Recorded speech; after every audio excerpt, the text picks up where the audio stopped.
My name is Anders Nilsen. I am a cartoonist, illustrator, author. I've done about 10 books in terms of like traditional publishing. I also self-publish and do other more like art gallery oriented or other weird projects. I've been doing that as kind of my main thing for going on close to 20 years. My life is centered on drawing pictures and telling stories.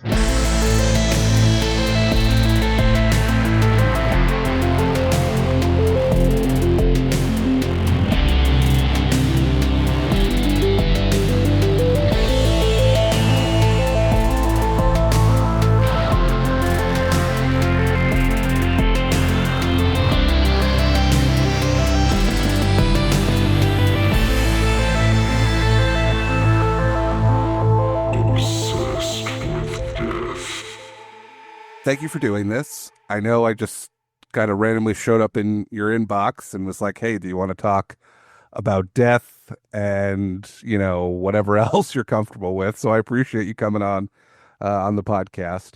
I do like to start every episode with the same question, and I'm curious about your relationship with death. Do you feel like you have a relationship with death? Do you think about it a lot? You're smirking immediately. And do you feel? I know it's like obviously this podcast is about death. I made it very clear that's what we're going to talk about. But I'm just always so curious, what people's relationships with death is like. I feel like everyone sort of has a different version of their relationship, and I'm just always so curious if people are thinking about it as much as I am. Do you think about it a lot? Is it something you worry about? What do you consider your relationship with death like right now? So I would say for the first three-fifths of my life, I didn't really think that much about death. But then I was visited by death around age 30. So my fiancée at the time, Cheryl Weaver, got cancer, started having weird symptoms in towards the end of 2004, was diagnosed with Hodgkin's lymphoma in early 2005, and things didn't go that well. And in November, she was dead. And so, I mean, you mentioned me smirking. It's not a subject you're supposed to be smirking about, but so in the aftermath of her death, I'm a cartoonist. The way I've processed the world is through writing and drawing. And so immediately following her death, I started doing what I thought was going to be kind of just a little memorial book for friends and family, but it kept getting longer and more complicated. And so I ended up asking my publisher to take it on. So I did a book kind of about our relationship and then about her illness and death. I continued to do work about my experience of loss and grief and stuff over the next basically 2 years. And then that ended up coming out as a book. Like sort of the first half came out maybe in 2007-ish. And I sort of set it aside for a while, but it has since then been collected, and it's a book called The End. And so the reason, yeah, the thing for me was like, I think I became like within a certain subset of like alternative comics, I became very identified with death and with loss and grief and doing work around those things. And I actually ended up letting both of those books go out of print for a while because I wasn't 100% comfortable with that kind of artistic identity. My career was just sort of at its beginning stages, and I was a little worried that I was going to be like pigeonholed as like the deaf and lost dude.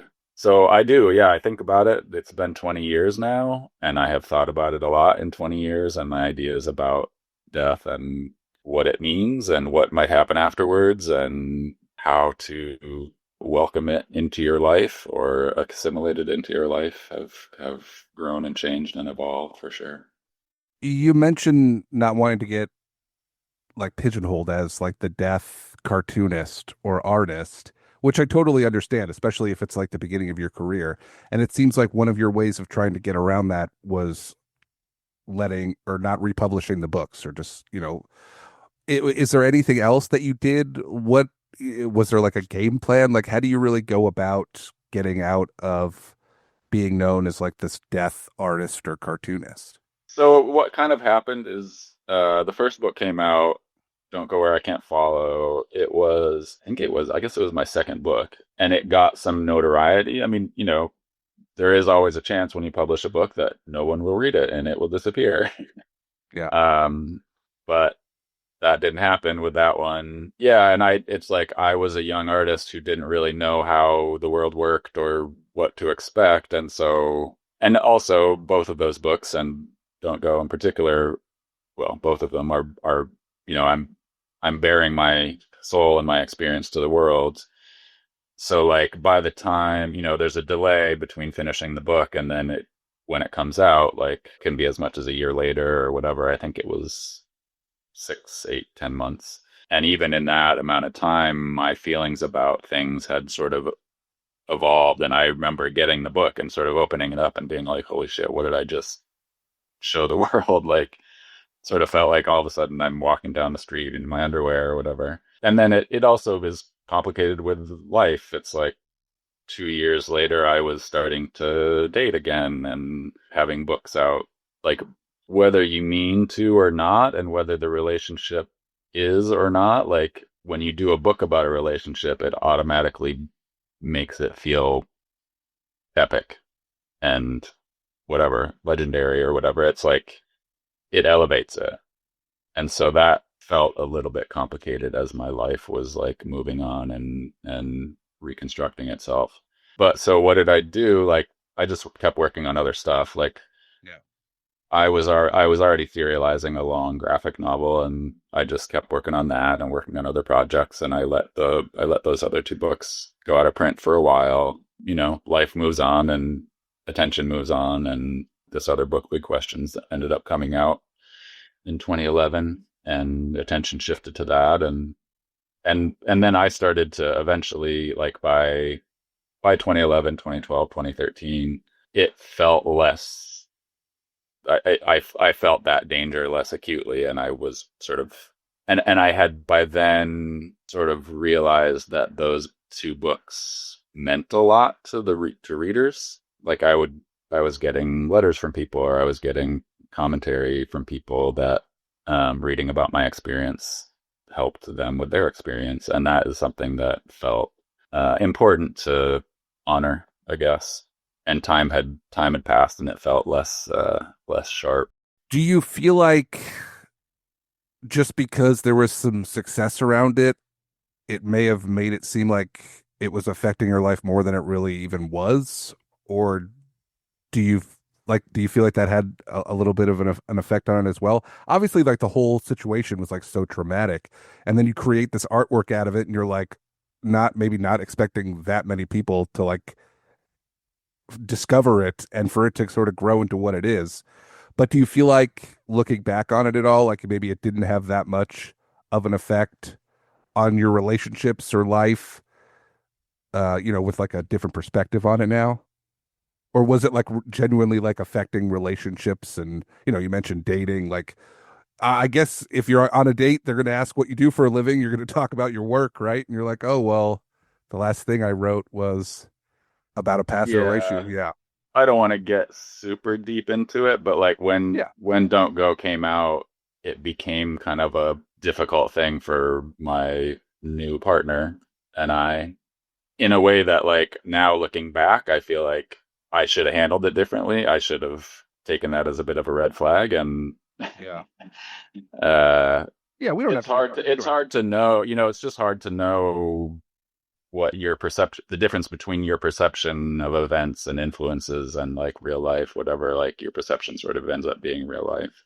Yeah. Um, Yeah, because I mean, I don't know how deep you are like on the internet, and especially with like death content on the internet, mm, it's definitely changed dramatically since you know y- uh, Don't Go came out in 2006.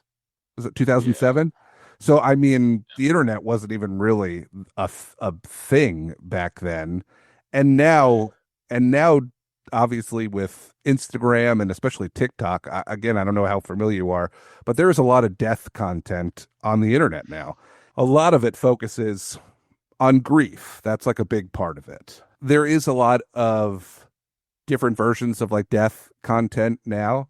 And it's interesting because, obviously I think people are more open than ever on the internet. I would be so curious to see, what kind of reaction you would have and what kind of reaction people would have if you release this kind of content today and compared to like, 20 years ago or whatever it is.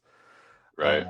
And you mentioned Right. sort of like a red flag with, being uncomfortable with your work. And, there's a lot of people that will post content where it's like their new husband or their new wife will like throw a birthday party for their husband or wife who had passed away. Like there is like this culture Right. that's kind of being created now where people are like honoring their spouse's previous whatever. And that was Which is something, awesome. I mean, that's yeah, like the internet is wonderful and terrible and whatever, but like for stuff like that to be normalized a little bit and for people to find other people to, who can relate to their experience and to be able to share their experience, like, it's probably beyond a cliche in a way to say like our culture doesn't deal well with death.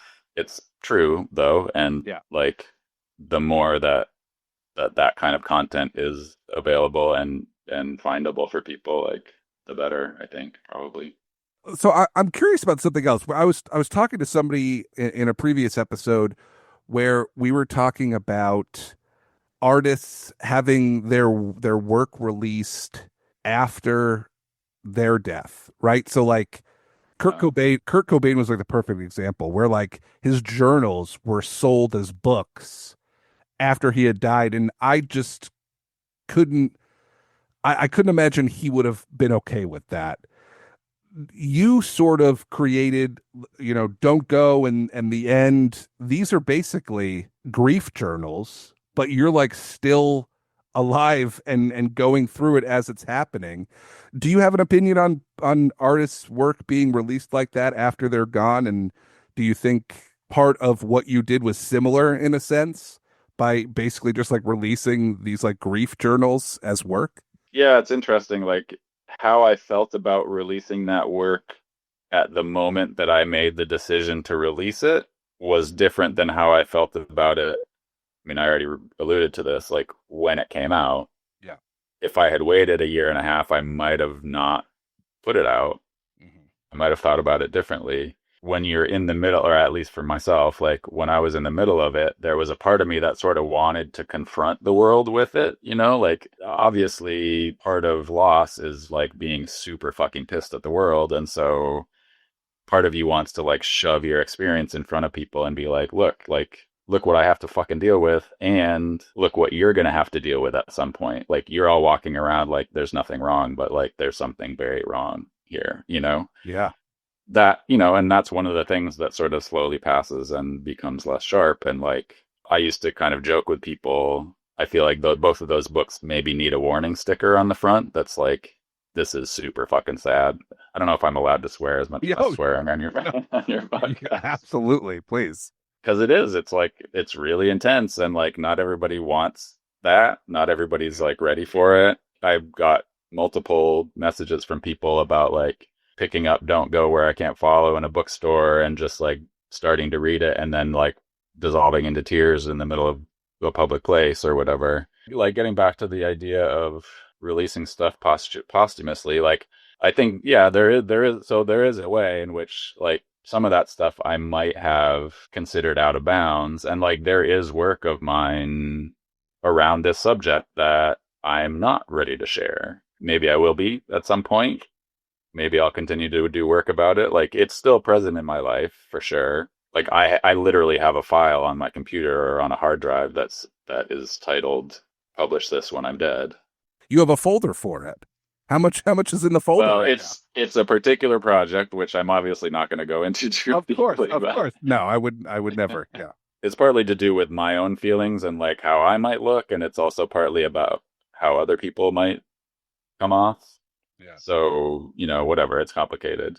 The other angle from which I consider that question though is Cheryl herself was an artist, and I did, I have shown her work since her death.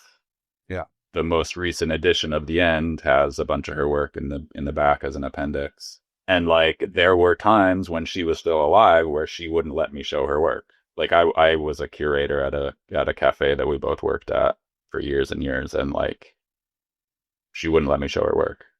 Yeah. And then she died, and I showed her work, which is like, she didn't specifically forbid me, but I made that choice, and I don't know what I don't know what she would say.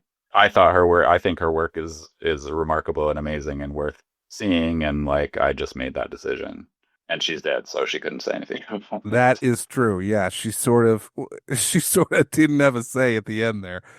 How aware was she about these two books? I mean, was there, you were Oh, obviously not at creating some, all. she had no idea Not, any of that. yeah, not really at all. Like in Don't Go, there's a strip I do about so Don't Go Where I Can't Follow is sort of like the loose theme is sort of travel misadventures that she and I went on. So most of the content is sort of about us like on the road.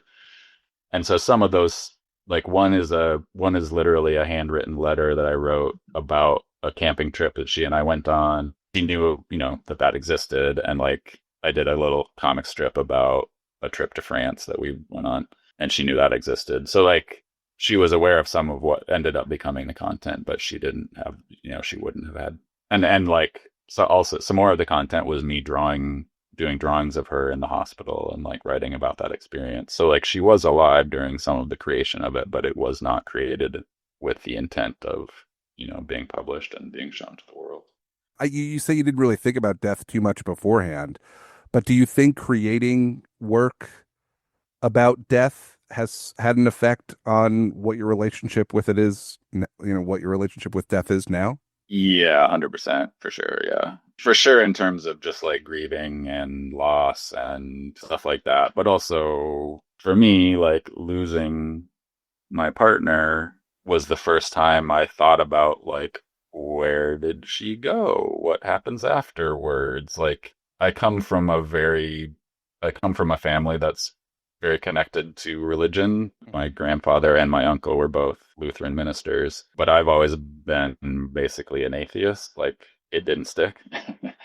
Yeah, so it was the first time that I always as a sort of card carrying atheist, whatever. Like I sort of was like nothing happens. Like you're done, lights go out. Like your brain is no longer a thing. The soul does not exist. And then it was the first time where I just had to kind of say like, actually, I don't know. Like it's the first time I had to think about it, and not having an answer presented itself as like you just don't know. Like I was an atheist because I thought that there was no evidence for something, but there also was no evidence for the idea that the lights just go out, really. Yeah. And I would say like recently my views about it have continued to like evolve a little bit and change. But yeah, that's when I first started thinking about where that was the first time it became a live question for me. Like, what happens afterwards? I don't know. I have no idea. I can't know. Where do you think like this evolution is coming from? Is it just like from getting older? Is it the work you're doing? I mean, it's very specific, and I don't know how deep I want to get into this, but Yeah, um, of course, whatever you're comfortable with. a friend of mine has been watching people's narratives of near-death experiences, and so I have watched a bunch of those, and like That'll do it. it's the closest thing to evidence that we are likely to get, Yeah. and the people that have this experience, definitely believe it's real. Yeah. So the clear conclusion is like, if I had that experience, I would think it was real. Yeah. That doesn't mean it's real, but it means like it needs to be taken seriously. Yeah. I mean, I don't know what sort of near death experience stuff they're watching. I went through a period where I was watching a lot of it. There was a special on Netflix for a while. I haven't seen that. Yeah, I can't I've remember been what it's. meaning to. Yeah, I mean, it's pretty wild. There's like multiple different like it's not just all near death. There's like some reincarnation stuff that's pretty wild, I but mean, some of that stuff is also like pretty mind-boggling. The stuff with the little kids that like have yeah. memories and stuff. Yeah, it's Yeah. nuts. Yeah. I mean, I mean, there are scientists who are like dedicating their life to studying it because they Right. see so much value in trying to figure out what is exactly going on. And I think a big part of it too is like just how much or how little we know about the human brain and just how powerful it Mhm. is. I don't know, it's pretty wild. I love all the near death stuff. You know, there are some stories that I've heard too where it's like, okay, I don't know how you even begin to explain any of that. And I'm with you. Right. If something like that happened to me, I said this the other day on another episode where you could like see it in their eyes, like the calmness that they have. There's like Yeah. no, there's like no fear in their eyes Mhm. because And the they're calm. studies, Yeah, Jeffrey Long, I want to say is his name, who's like one of the scientists who's like collecting these stories and comparing them and cataloging like varieties of experience and also varieties of personality changes afterwards and stuff. Like yeah, the effect on their life is super, super real and very positive in general. Like these people almost it's not like 100%, but it's like 85 or 90% or whatever, like become way more compassionate, way more like, or way less concerned about material stuff. Like there's all these ramifications to it aside from just like, I had this experience in the hospital when my heart stopped or whatever. I feel like just from the interviews I've seen, I mean, there's some crazy Reddit threads that you could really get I'm into. sure. Yeah. Oh Yeah. my, There's a part of me that's like, okay, this is super interesting, but how deep down the rabbit hole do I want to go? Like, yeah. I mean, the just briefly here, the reincarnation stuff is so interesting, at least on Reddit because there was like one thread that I found that like, went like kind of viral or whatever, where everybody was commenting on, and there were just certain things that were so specific to every single person's story. Mm, Mostly like the main thing that I remember is like the age range, right? Where it was like, oh, all of these kids who are like remembering things, they're all basically within this same age. Like every story that's being told in this thread, every single person is like, oh, yeah, they were 4 years old, 5 years old, 6 years old. And it like kind of never left that age range where you're just like, okay, that's interesting. And, there are these like certain things where you're like, I don't know. That's kind of tough to argue. And, some of them are, right. I did a whole episode years ago on just reading through that thread. And, Mhm. just there's still some of them that are like melted into my brain that like I just can't not think about constantly Yeah. because they're just so crazy. But Yeah, I mean, for me, it's difficult not to have it like impact my belief system, even if it's just to loosen up my belief system and sort of yeah. like force me to recognize like the world might be more complicated and mysterious than I thought. Right? Isn't that kind of fun? And like Isn't with that that, nice? like how big of a surprise is that actually? Like that's what science has been showing us for like, millennia. Yeah. Like the more you investigate stuff, the weirder the world gets. It's so weird, man. There's so much weirdness happening all the time. And that's again sort of like the beauty of the internet, right? Like the internet could be this total 100%. dumpster fire shit show where it's like you never want to look at it again. And then there's like one interaction or one video or whatever it is where you're like, oh, this is kind of I can't imagine not having this. It seems like it's taken you a little while to get to this whole like near death stuff is relatively new.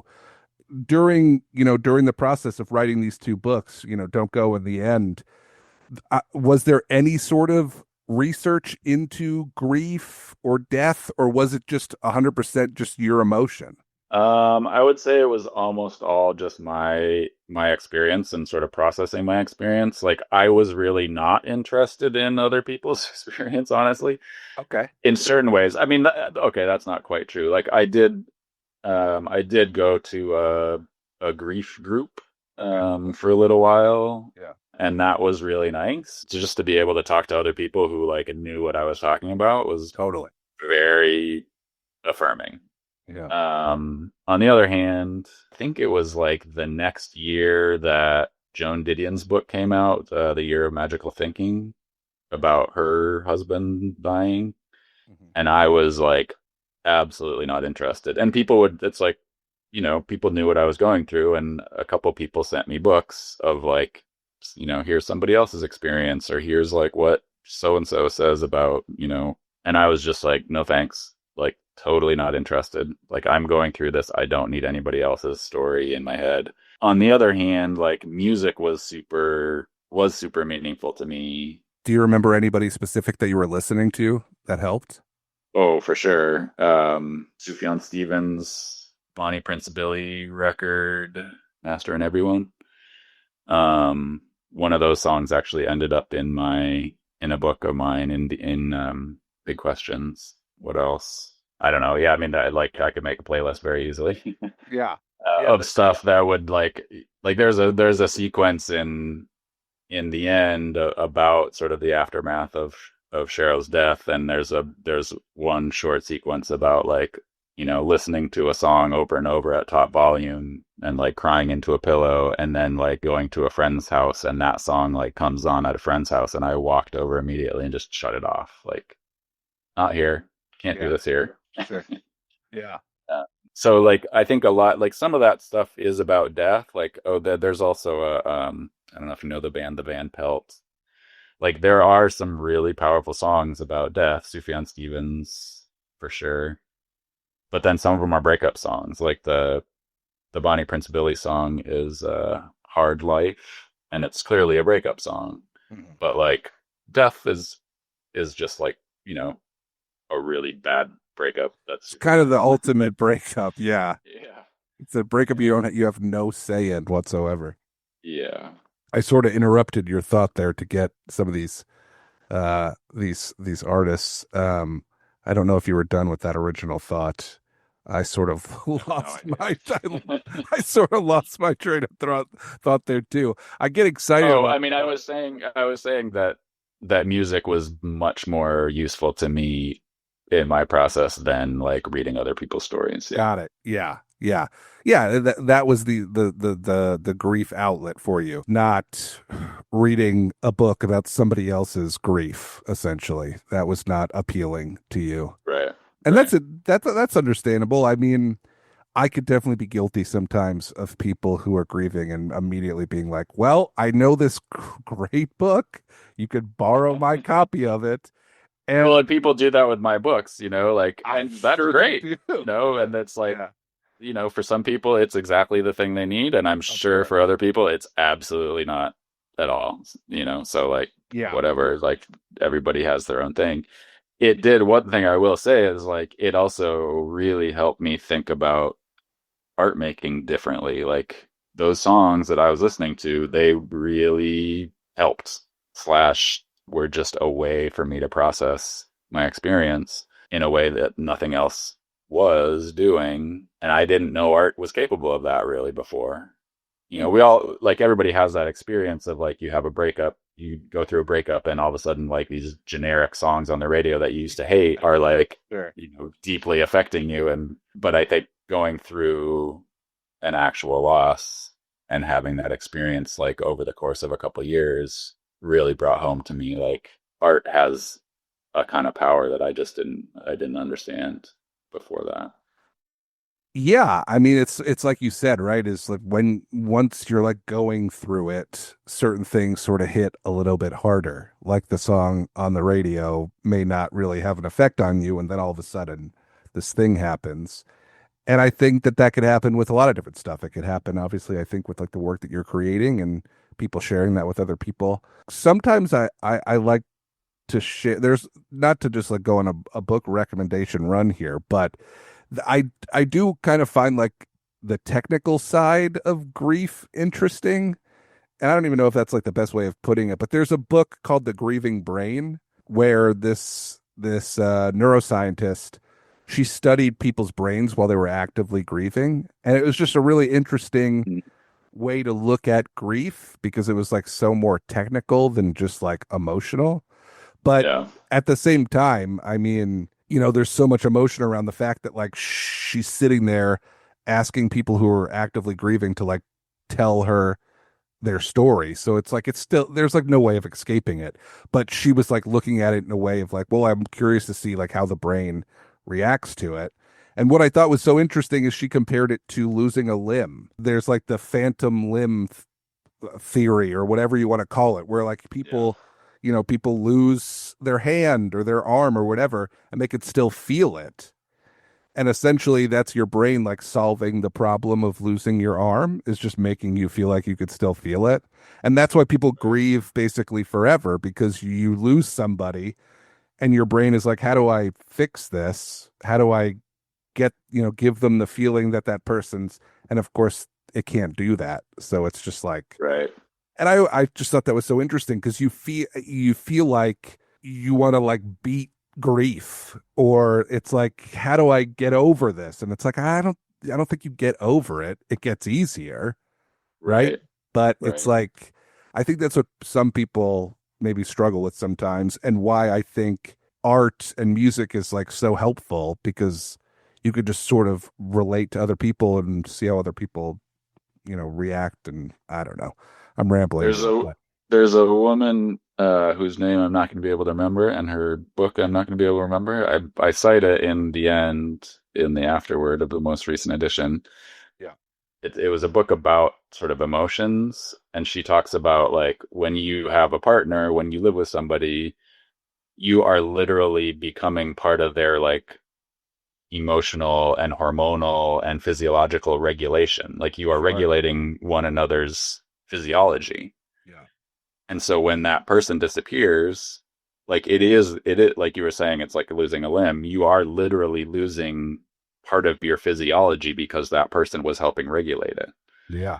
I mean, I read that like years and years later, but that's, it 100% rang true. It's like this is not the same as like, I go outside and my car is, has been towed or whatever. Like Yeah.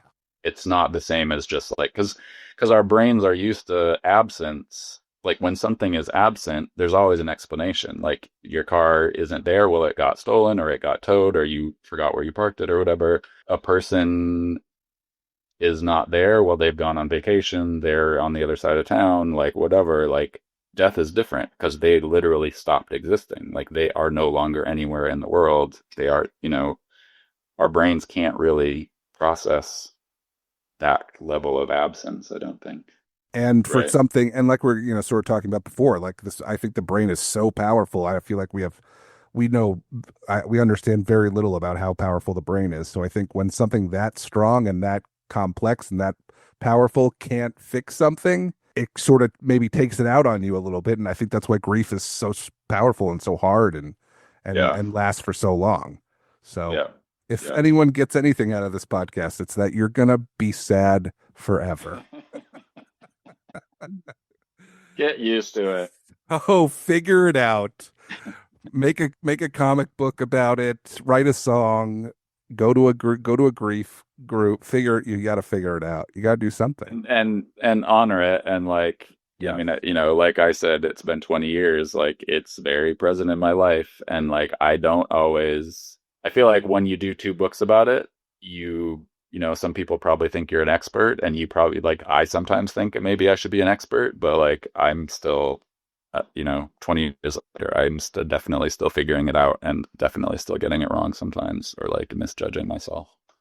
Yeah, and I think that's an important thing too, is like to not be so hard on yourself, right? Is like I feel like when you're a kid, you look at an adult and you're like, oh, they're an adult. They've got it all figured out. They know everything. Yeah. And then you become an adult and you're like, that Oh person yeah. was a moron. And Holy shit, how does the world like function? All of us are yeah, basically 12-year-olds who just like have mortgage payments.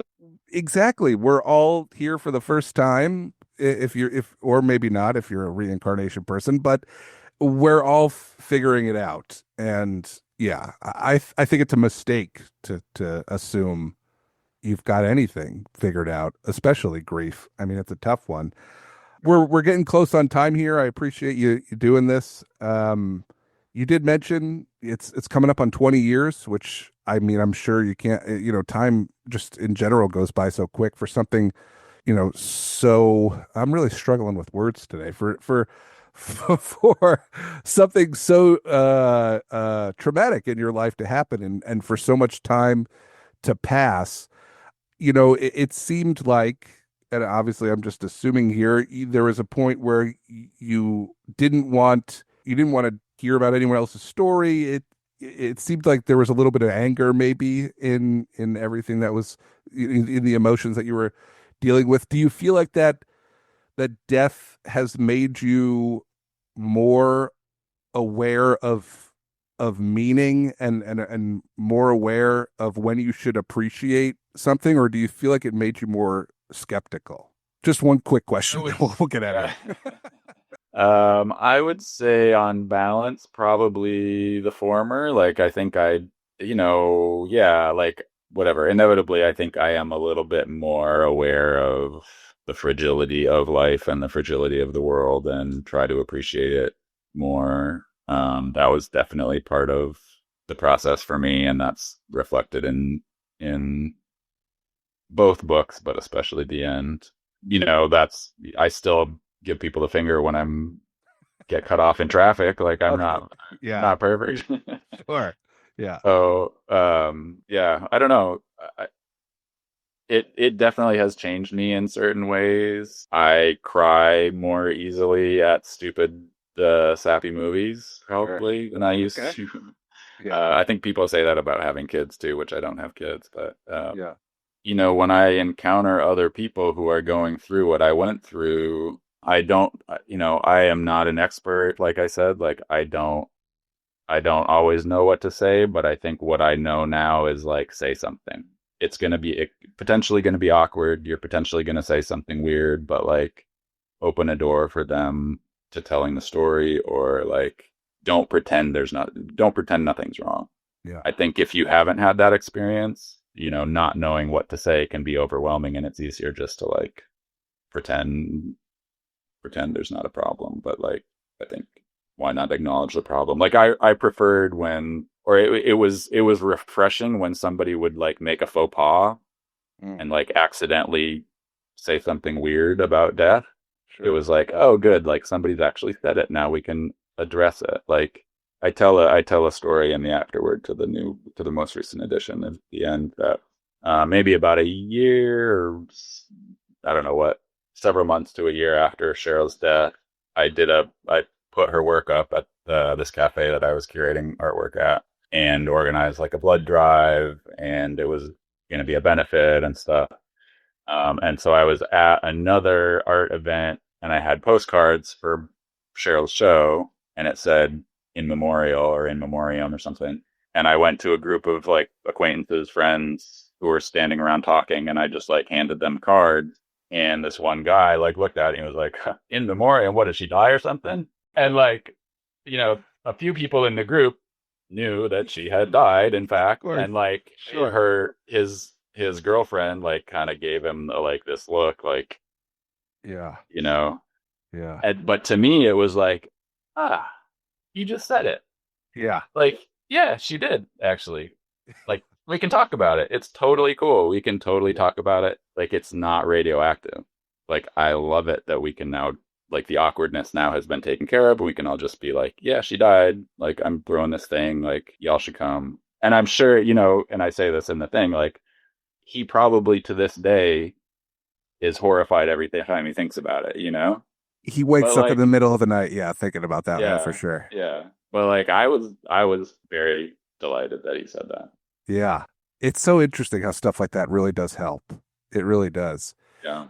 There's a show that I've been watching called Shrinking, and it's about someone who lost their wife. And there's moments in that show that are very similar to that I think the whoever's writing that episode has literally lived that moment.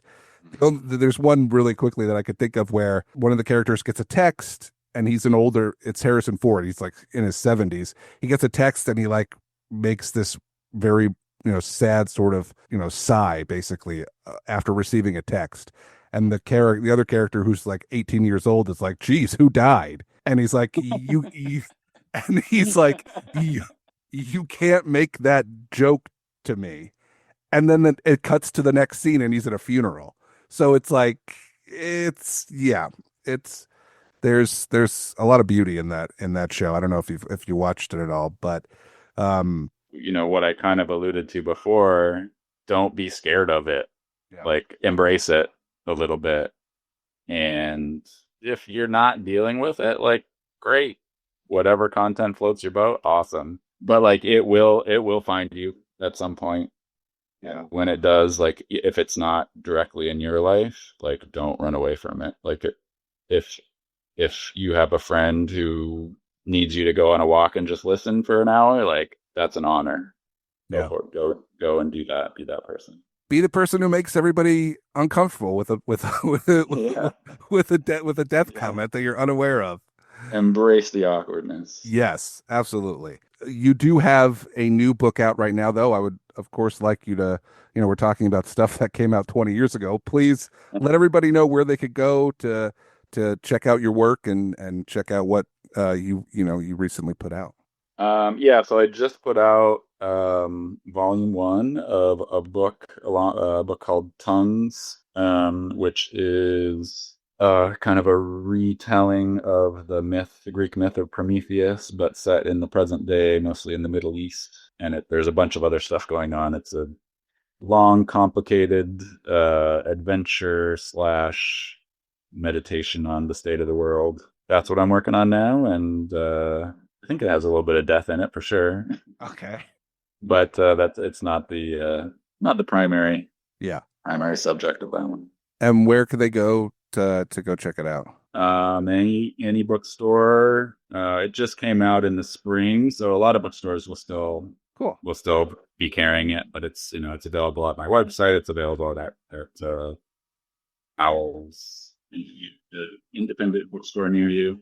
And we'll put all this stuff. There'll be links and like the show notes if you're listening on, whatever app you're on. I'll put all that stuff in there. But hey, thank you Great. so much for doing this. I really did enjoy having you on, and I'm so glad that there's art out there for people to connect with and to help them with grief. And I'm glad that you're a part of that world. Well, thank you so much for having me. It was great conversation.